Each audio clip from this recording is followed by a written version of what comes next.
Radio 2M. Faites entrer l'invité. Avec Fathi El Aouni. Bonjour, bienvenue dans ce nouveau numéro de Faites entrer l'invité. Je démarre même avant le jingle. L'inclusion, l'égalité, la parité, la place des femmes. Comment pouvons-nous marquer un véritable tournant ? Comment autonomiser les femmes et assurer l'égalité de genre et la participation des femmes ? Nous avons tout à y gagner et nous y arriverons qu'avec une mobilisation de tous. La mobilisation citoyenne, la place de la femme, c'est un sujet qui tient très à cœur à notre invitée. Elle est d'ailleurs très engagée, elle est chef d'entreprise, elle préside la commission capital humain de la CGEM, elle est également investie dans le milieu associatif. On citera par exemple sa présidence de l'association Les Citoyens siégeant à Casablanca, et elle est membre de la commission du nouveau modèle de développement. Mon invité aujourd'hui est Rita El-Helloun. Bonjour. Bonjour. Comment allez-vous ? Écoutez, très bien et je suis ravie d'être avec vous aujourd'hui. Alors aujourd'hui, moi, j'aimerais particulièrement parler avec vous parce que je sais que c'est votre dada, parler des femmes, du capital humain, de l'inclusion, bien évidemment, mais surtout des femmes. Parce que dans cette feuille de route, est-ce que je peux dire que c'est une feuille de route, des recommandations pour voir ce Maroc de demain et ne pas parler de rapport ? Le puis-je ?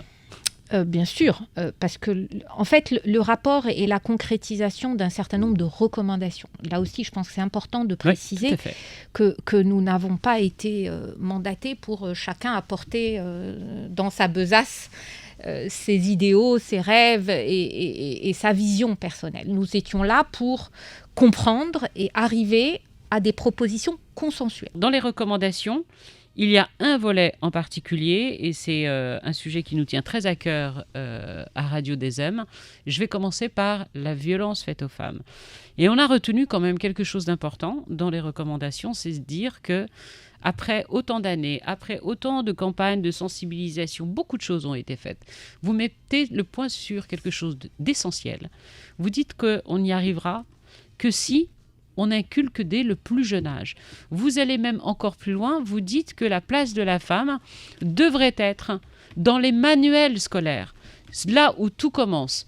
Et en fait, ce que vous préconisez, c'est qu'il faut d'abord changer le regard. Et si on ne change pas le regard des enfants, ils vont grandir avec ça. Et c'est vrai que dans les manuels scolaires, et je ne vous apprends rien, voir sans cesse une femme dans la cuisine, une femme en train de faire le ménage, une femme en train juste d'élever ses enfants et rien d'autre, déjà, il y a le poids.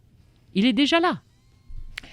Alors, c'est le stéréotype, je veux dire, on l'a à l'école. Tout à fait. Nous avons, et je suis très contente de cette question, puisque nous avons eu une approche, comme je vous l'ai expliqué, très pragmatique, très technique, très statistique de tous les sujets, et on pourra y revenir sur le sujet des femmes. Mais nous avons aussi, pendant très longtemps, débattu d'un sujet qui est moins classique. C'est les nœuds de notre développement, qui font que pourquoi autant de politiques, pourquoi autant de stratégies qui allaient dans le sens, par exemple, qu'on peut préconiser encore dans notre cas, n'ont pas abouti. Et on s'est dit, il faut arrêter de systématiquement refaire la même chose avant de comprendre où sont ces nœuds systémiques qui font que ça bloque. Et on en est arrivé à réaliser que parfois, c'était lié à des représentations qu'on se fait depuis des décennies, voire bien au-delà. Ça peut être sur beaucoup d'années cumulées, que des freins se sont créés, des visions d'une démarche ou d'une approche qui se sont inculquées dans les esprits et qui a fait qu'on n'arrive pas à avancer. Et ces représentations, justement, celles que vous venez de citer, la femme à la cuisine et l'homme au travail, font partie de ces visions du monde, de ces représentations qu'il faut être capable de dépasser pour arriver à construire de nouvelles représentations. Et tant qu'on ne les a pas réalisées et qu'on ne les a pas circonscrits, on ne peut pas être capable de les adapter. Et c'est valable dans beaucoup d'autres domaines, mais vous en citez un. Et effectivement, c'est ce qui met le plus de temps à bouger. Les mentalités, les représentations psychologiques sont très complexes et il faut aussi y remédier en plus oui, des mais là, actions. pour le coup, j'ai envie de vous dire, là, il faut quand même aller, faut qu'on mette l'accélérateur. Alors, on est bien d'accord puisque parmi les recommandations que vous avez vues, on a choisi un projet qui est très global et qui, pour nous, pourrait résoudre une grande partie des problèmes qui sont posés aujourd'hui, c'est l'autonomisation des femmes.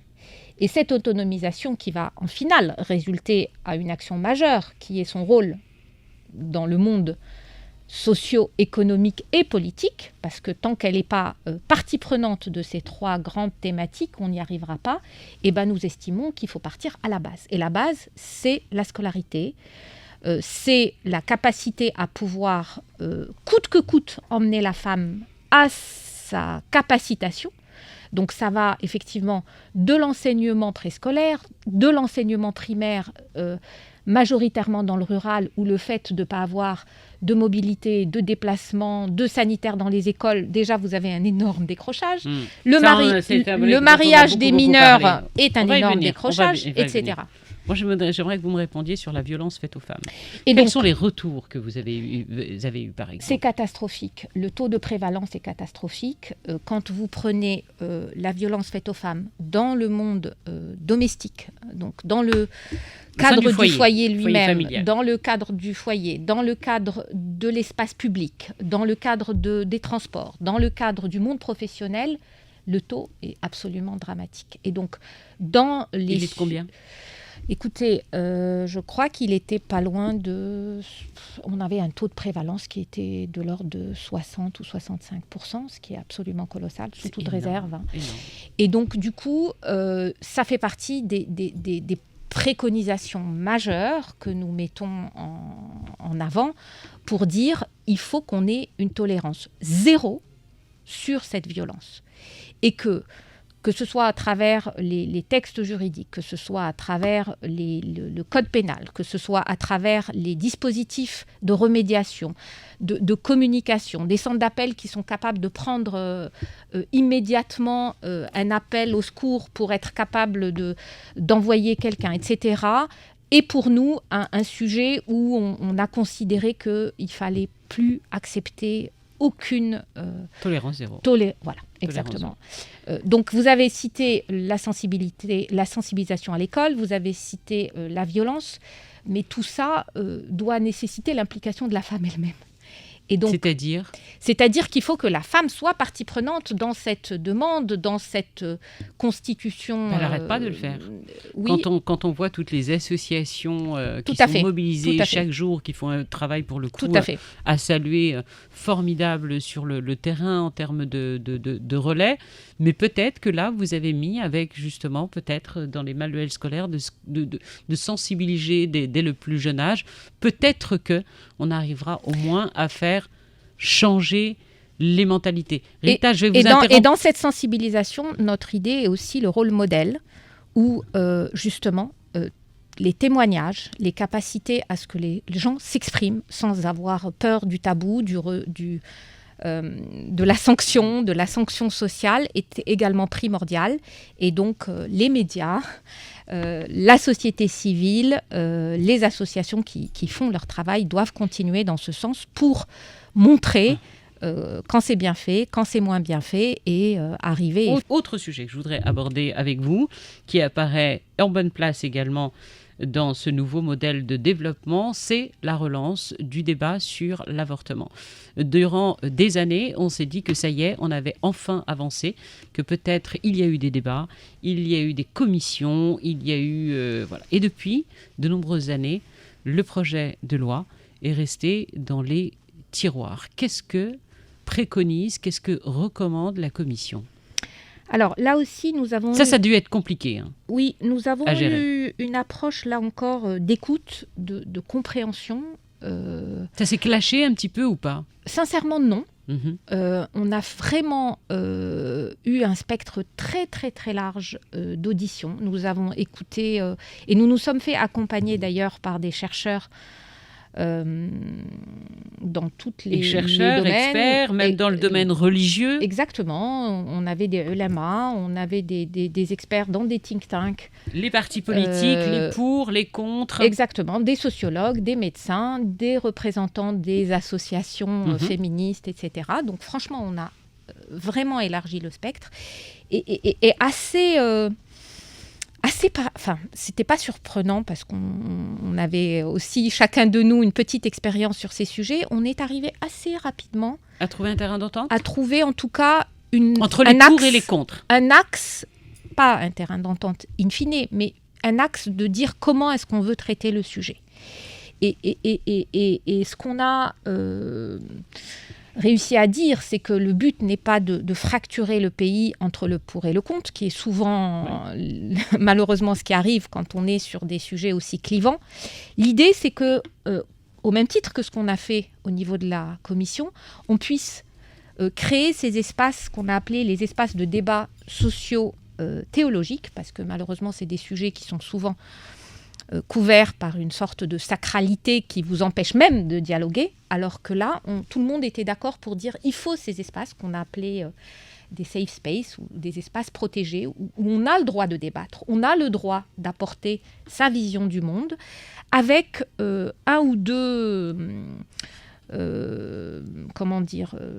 approche qui consiste à dire on part de l'ijtihad, parce que c'est vraiment ça dont on a besoin pour traiter ces thèmes, avec d'autres grands principes, par exemple comme le maqasid ou la maslaha, c'est-à-dire on parle de l'intérêt collectif d'une communauté ou une finalité d'une action, et c'est à travers ces grands principes où on met pas uniquement une partie prenante, mais où on met vraiment toutes les parties prenantes de la société civile, du monde médical, du monde du religieux, ou qui est dans le cadre du religieux, et qui puissent débattre. Et donc, à partir de là, sur ce principe de débat et d'espace protégé, on a listé un certain nombre de points. Et l'IVG, très sincèrement, n'a pas été un sujet qui a été rejeté totalement. On considère qu'aujourd'hui, compte tenu des transformations sociétales que nous vivons, compte tenu d'un certain nombre pas de paradoxes, mais on a un code aujourd'hui, on a un code pénal, on a une moudawana qui sont précédents à la dernière constitution. Le Maroc a ratifié un certain nombre de conventions internationales. Et donc tout cela doit être remis en conformité. Il y avait déjà un cadre qui avait été mis en place. Les exceptions, dans quel cadre ce serait possible. Il y avait déjà beaucoup de choses. Et finalement, c'est resté de côté. Est-ce qu'on peut se dire aujourd'hui... Si on prend ce point, par exemple, le sujet de l'IVG. En 2015, on était allé assez loin dans les propositions. Aujourd'hui, par exemple, ce qu'on dit, et ça a été une des propositions qui est sortie du cadre de ce débat, c'est de dire, puisqu'on était tous d'accord pour dire, il n'y a pas de débat sur le fait qu'on doit respecter, par exemple, le droit à la vie. C'est une évidence. Qu'on est obligé de, en même temps, préserver la santé de la femme. Mais typiquement, dans les discussions de 2015, on a parlé de la préservation de la santé physique, tout à fait. Essentiellement. Aujourd'hui, si vous rajoutez simplement que le sujet de la santé psychologique est à intégrer au même titre que la santé physique, vous résolvez tout le problème. Exact. Donc, c'est par cette capacité d'échanger et de dire « moi, ça me va, puisque intellectuellement, j'accepte et je conçois qu'on puisse avancer sous cette forme », et ben les choses arrivent à pas se régler, mais à être consensuelles. L'autre sujet, par exemple, du TASEB, qui est aussi un sujet qui peut être extrêmement difficile, mais aujourd'hui, quand vous parlez aux juges, quand vous parlez aux gens du terrain, beaucoup de gens qui ont une très grande sensibilité religieuse vous disent, effectivement, il y a des cas de figure qui sont plus acceptables. Quand vous avez une personne qui décède en laissant ses filles qui ont porté toutes ses affaires, son milieu familial, etc., et qui ont préservé tout ça pendant des années et qui, au décès, se retrouve avec un cousin qui arrive et qui remet tout en cause, c'est plus juste. Et donc, dans ces cas de figure, le compromis, c'est de dire, au lieu d'être dans un diktat automatique, laissons aux juges la capacité de pouvoir arbitrer au cas par cas et donner un avis éclairé sur un contexte donné. Donc le terrain d'entente que vous avez trouvé, c'est de faire au cas par cas. Pour tasser, oui, par exemple. Mais après, le sujet, par exemple, du mariage des mineurs, on se dit, vu l'avancement de la société actuelle, le cas par cas des juges n'est plus acceptable. Et certains juges eux-mêmes vous disent, il faut peut-être maintenant aller à l'étape ultime qui est de dire, on arrête. Et dans notre préconisation, qui est encore une fois une préconisation à l'instar de ce qu'on a écouté, c'est de dire, sur ce sujet, maintenant, il faut arrêter et dire, le mariage des mineurs est interdit. Donc vous voyez, on a essayé de toucher à tous les sujets aujourd'hui qui sont particulièrement difficiles. Quand on voit par exemple les enfants nés hors mariage, là aussi nous avons eu des témoignages absolument qui nous ont vraiment touchés en disant on ne peut pas laisser des choses continuer à se dérouler comme elles le sont. Et pour le coup, quid de ces jeunes femmes qui se retrouvent enceintes en dehors d'un cadre de mariage.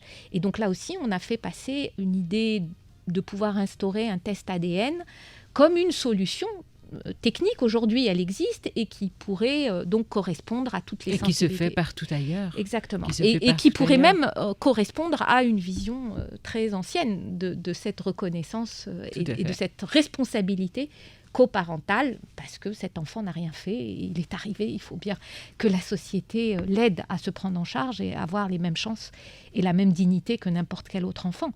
Et donc, sincèrement, ces sujets ont été, on était assez conscients du clivage qu'ils peuvent apporter et on a été plutôt ravis de la capacité des gens que nous avons écoutés de s'entendre, de se comprendre et de rester évidemment parfois fidèles à leurs convictions, mais d'être capables d'avancer. Un dernier sujet, parce que malheureusement on n'aura pas le temps, c'est un peu dommage, mais c'est pas grave, vous reviendrez peut-être. C'est puisque vous parlez d'ADN, c'est la tutelle. La tutelle parentale. Pareil. On a, là aussi, j'imagine que vous avez eu de très nombreux témoignages de souffrance absolue. Absolument. De femmes qui ne peuvent plus imaginer un avenir serein, puisque la loi marocaine donne la tutelle au père. Aujourd'hui, une femme, quand elle divorce, ne peut pas se remarier sans perdre la garde des enfants. Idem du côté du père, où il y a quand même quelque chose qui ne va pas, et on a eu un témoignage des plus bouleversants dans ce même plateau, d'un père qui a de 10h à 18h pour voir son enfant. Il n'y a pas de possibilité d'eux.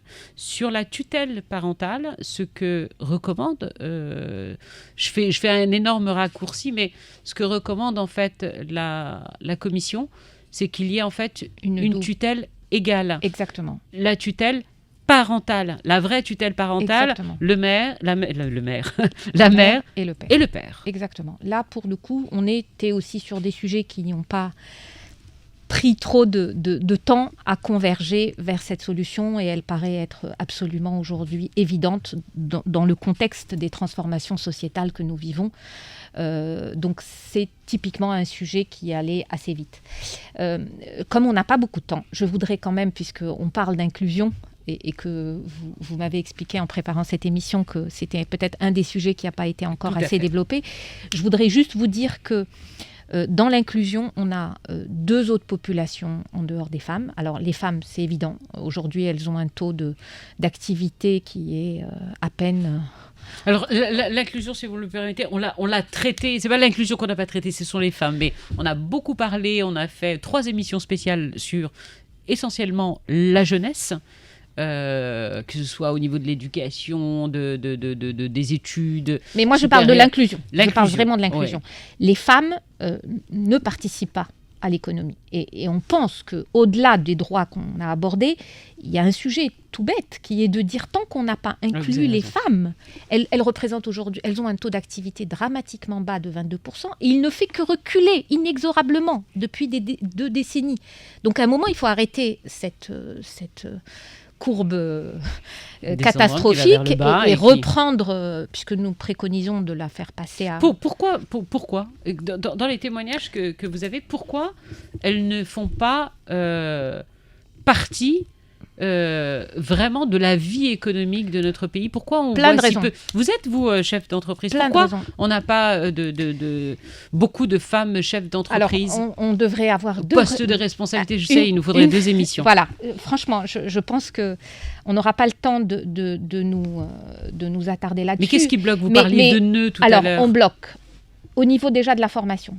Quand elle n'est pas outillée dans le monde rural. Il faut savoir que sur les 4,5 millions de NEET, donc les jeunes qui ne sont ni en scolarité, ni en emploi, ni en stage, ces gens, aujourd'hui, sont à 70% des femmes, et des femmes dans le monde rural. Donc ça veut dire qu'elles sont juste pas capacitées. Il y a cette dimension. Ensuite, quand elles ont le diplôme, qu'elles ont la même capacité des hommes, elles ont des parcours de vie qui sont différents et qui fait que quand elles sont dans le monde du travail, elles n'arrivent pas ou à y rester, ou à développer leur carrière, ou à monter les échelons, etc. Je vais très vite, mais il y a toute une série de recommandations qui vont du transport, des crèches, dès qu'elles ont des enfants à charge, dès qu'elles ont des parents à charge, elles sont systématiquement dans un arbitrage famille versus carrière, parce que la société n'en voit pas forcément la valorisation de la carrière au même titre que étant mère de famille. Donc il y a aussi ces histoires de représentation, il y a aussi la capacité des entreprises et des pouvoirs publics à travers par exemple les transports sécurisés. Juste ça peut beaucoup La mobilité, des fois tout à expliquer les choses. Dans le monde rural, sachez que 2/3 des femmes qui travaillent ne sont pas rémunérées. Typiquement. Donc, il y a énormément de choses comme ça qui expliquent ce décalage. Et sachez que ça coûte, alors on a évalué, mais ça peut aller jusqu'à 1,9% de manque à gagner de PIB pour notre PIB, pays, tout à fait. pour que les femmes soient dans cette capacité. Donc ça, c'est important. Les jeunes, c'est important, sachant que les jeunes les plus en difficulté et les plus marginalisés, ce sont les femmes dans le monde rural. Donc, c'est vraiment un groupe sur lequel il faut avoir une attention très particulière dans l'inclusion. Et ce que préconise la commission, c'est que vraiment, je crois que vous avez vu, c'était le premier point qui ressortait dans les préoccupations. Ouais. Notre recommandation, c'est vraiment d'avoir une protection sociale de base, où on a une couverture sanitaire et de santé pour tout le monde, une allocation familiale pour tout le monde et un revenu minimum de dignité pour tout le monde. Et donc ça, c'est beaucoup de travail et on aura en parlé. Mais sachez que quand on parle d'économie inclusive, quand beaucoup de débats ont eu lieu sur notre préconisation, notre proposition de croissance, elle n'est pas là pour faire de l'économie ou pour créer de la richesse dans l'absolu. Elle est faite vraiment pour financer ce modèle, pour financer l'inclusion de toutes ces populations. Et elle représente, quand vous prenez les femmes, plus les jeunes, plus les personnes en marge, sachez que les personnes salariées au Maroc, formelles, sont à peine de 2 millions pour 36 millions d'habitants. Donc, on a un travail colossal pour créer... Alors, après, il y a les 12 millions d'actifs en total. Il faut après être capable de les subdiviser. Mais ça veut dire que si nous sommes aussi push dans nos préconisations de croissance, c'est parce que nous devons financer cette inclusion, nous devons financer l'éducation, nous devons financer la couverture sanitaire. Et c'est cette... le chantier est énorme, mais peut-être pas cette irréalisable. Approche systémique. J'ai une dernière question à vous poser, si vous l'acceptez. Cette fois-ci, elle est complètement personnelle. Qu'est-ce que vous tirez comme expérience de ce que vous venez de vivre? Vous êtes une femme, vous êtes justement chef d'entreprise, vous ne vivez pas dans une région reculée. Qu'est-ce que vous en avez tiré, vous, à titre perso? Écoutez, c'était une extraordinaire expérience de vie qu'on n'a pas forcément l'occasion de vivre voilà, dans sa vie. Parce que j'ai connu beaucoup d'autres sensibilités, expertises, approches mécaniques dans le cadre même des membres. Et nous avons, je pense, représenté de la manière la plus large possible toutes nos sensibilités, y compris de la diaspora, y compris des origines professionnelles, etc. Et donc, ça a été exceptionnel en termes d'enrichissement intellectuel. Mais est-ce que ça vous a donné un autre regard? Oui, c'était la deuxième partie de ma question. C'est que, très sincèrement... Est-ce que vous voyez aujourd'hui le Maroc différemment? Complètement. Je pense que cette interaction... Ça va vous ouvert, je peux dire... Ça vous a ouvert les yeux? Parce que vous avez eu la chance de vivre quand même quelque chose. Ça fait un moment que je prospectais et que je regardais et que j'essayais de descendre de ma vision forcément étriquée. Mais cette expérience m'a fait vivre peut-être ce que j'aurais pu vivre pareil, autrement en 25 ans, puisque tout était accéléré. On a eu la chance d'avoir cette bienveillance de la part des citoyens qui étaient là vraiment pour dire... Vous faites cet exercice de venir vers nous, on va avoir cette vérité de parole, cette sincérité, et c'était non seulement émotionnellement très fort, mais je pense que c'était aussi une expérience absolument fabuleuse qui me fait encore plus aimer mon pays et qui me donne encore plus d'optimisme sur l'envie des citoyens de voir autant de choses possibles, autant de potentialités possibles, et qu'on malheureusement on n'exploite pas ça vous a changé pleinement. Ou pas? Oui, je crois. Je crois que je ne suis pas la même qu'avant, mais je pense que c'est une chance d'avoir vécu une expérience humaine exceptionnelle et qu'on nous ait donné la chance de pouvoir y participer. J'espère. Alors la question que tout le monde se pose, Rita Lehlou, vous vous en doutez, c'est est-ce qu'on y arrivera et quand? Parce que, on l'a dit, on a même titillé comme il fallait, notamment sur notre antenne dans l'émission Edo, de se dire en fait, de réaction de nos auditeurs sur cette année 2035, qui a été, pour certains, pas comprise, parce que des jeunes en fait, en particulier, et des femmes aussi, nous ont dit mais 2035, je ne serai déjà plus jeune, je serai peut-être mère de famille, ce sera déjà trop tard pour moi. Et pour beaucoup, en fait, c'est une échéance absolue. C'est ce à quoi on doit être en 2035. Ça ne veut pas dire qu'on va attendre 2035 pour lancer tous ces chantiers. Écoutez, ce que je peux vous dire, c'est que ma conviction personnelle, et je pense qu'elle est partagée par beaucoup de membres, c'est qu'il nous fallait un cap long, il nous fallait déterminer le cap, et je crois que c'était aussi la demande pour cette commission. Le chemin pour y arriver nous semble possible, puisque si on l'a préconisé d'une manière systémique, encore une fois, pas en silo, c'est qu'on y croit. Maintenant, notre mandat était un mandat de conseil et de recommandation. Et je pense qu'on y arrivera. Et le premier outil préconisé là aussi du comment, c'est le pacte national, c'est que toutes les parties prenantes de nos sociétés s'alignent, s'approprient. Voilà, c'est pas quelque chose que pour les politiques c'est pas ou les institutionnels. Il faudrait que chaque Marocain, il faudrait que chaque Marocain se l'approprie. Tout Marocain doit se l'approprier, de tout horizon, de toute condition, de toute besoin, doit avoir... Couche sociale. Et d'abord, doit pouvoir le débattre et le comprendre et se l'approprier. Et ensuite, tout mettre en œuvre pour arrêter de dire voilà ce que j'attends de l'État ou voilà ce que j'attends du gouvernement ou voilà ce que j'attends d'une entreprise. Qu'est-ce que moi, je peux apporter sans plagier Kennedy je pense que le pari, c'est de pouvoir intégrer l'ensemble des citoyens, l'ensemble des entreprises, l'ensemble des institutions, l'ensemble des politiques, l'ensemble des élites, pour dire c'est possible, on arrête de détracter, on prend chacun dans sa dimension ce qu'on est capable de faire, et très sincèrement... Si on ne le croyait pas, on ne l'aurait pas écrit, sincèrement. Donc, la réponse est oui, j'y crois. On a les moyens. Nous sommes un pays plein de richesses matérielles et immatérielles. Et quand on l'a vu, quand on a envie, on y arrive. Donc, je crois que c'est aussi une histoire de volonté collégiale et collective.